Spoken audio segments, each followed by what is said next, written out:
In this video, I'm going to show you how to fix YouTube not loading. So to start, you can try to open YouTube on other browsers. So I'm going to open it on Edge here.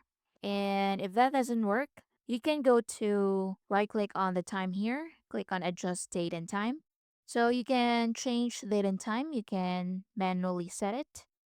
So just turn it on just like that. Then what you need to do is to return to YouTube, refresh the page, or you can even restart the Chrome and open YouTube again and see if it works.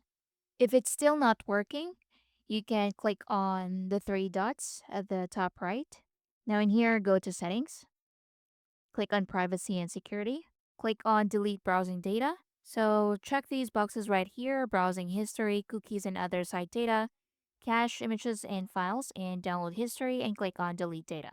And that should fix your problem. And that's basically it. Thanks for watching.